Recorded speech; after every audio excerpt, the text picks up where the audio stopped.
আপনি কি জানেন ডায়রিয়া কখনো কখনো আপনার শরীরকে বাঁচানোর জন্যই শুরু হয়? হ্যাঁ, শুনতে অদ্ভুত লাগলেও সত্যি অনেক ক্ষেত্রে ডায়রিয়া আসলে শরীরের একটি জরুরি প্রতিরক্ষা ব্যবস্থা। কিন্তু প্রশ্ন হলো, শরীর কেন নিজেই এত দ্রুত খাবার আর পানি বের করে দেয়? এই রহস্যটা বোঝার জন্য আমাদের যেতে হবে মানবদেহের ভেতরের অ্যানাটমির গভীরে। ভাবুন, আপনি এমন একটি খাবার খেলেন যার মধ্যে ক্ষতিকর ব্যাকটেরিয়া ছিল, যেমন ইকোলাই, স্যালমোনেলা বা কোনো ভাইরাস। খাবারটা প্রথমে পাকস্থলিতে যায়, যেখানে অ্যাসিড অনেক জীবাণুকে ধ্বংস করে। কিন্তু কিছু শক্তিশালী জীবাণু এই প্রতিরক্ষা ভেঙে ক্ষুদ্রান্ত্রে পৌঁছে যায়। এখানেই শুরু হয় আসল লড়াই। ক্ষুদ্রান্ত্রের ভেতরের দেওয়ালে থাকে কোটি কোটি অন্ত্রকোষ এবং ইমিউন কোষ। এই কোষগুলো খুব দ্রুত বুঝতে পারে যে শরীরে অনুপ্রবেশকারী এসেছে।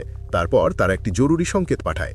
এই সংকেত পাওয়ার পর অন্ত্রের কোষগুলো স্বাভাবিকের চেয়ে অনেক বেশি পানি এবং ইলেকট্রোলাইট অন্ত্রের ভেতরে ছেড়ে দেয়। কেন? কারণ শরীর তখন চেষ্টা করে ক্ষতিকর জীবাণুকে দ্রুত বের করে দিতে। এর ফলে অন্ত্রের ভেতরে তরল হঠাৎ বেড়ে যায় এবং খাবার আর জীবাণু দ্রুত গতিতে বৃহদান্ত্রের দিকে চলে যায়। এই দ্রুত গতির তরল চলাচলকেই আমরা বলি ডায়রিয়া।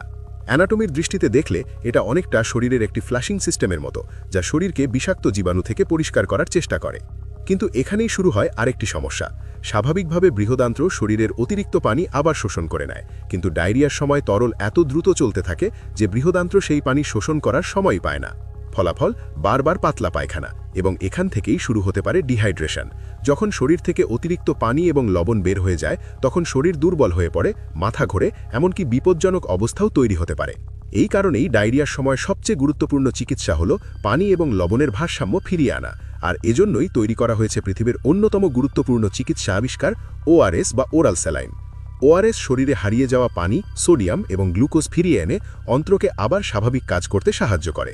অর্থাৎ শরীর যখন জীবাণুর সাথে যুদ্ধ করে, ওআরএস তখন শরীরকে শক্তি যোগায় সেই যুদ্ধ জেতার জন্য।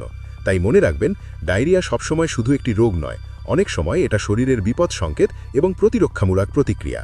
কিন্তু যদি ডায়রিয়া দীর্ঘ সময় ধরে চলে, জ্বর থাকে বা শরীর খুব দুর্বল হয়ে পড়ে, তখন অবশ্যই চিকিৎসকের পরামর্শ নেওয়া জরুরি।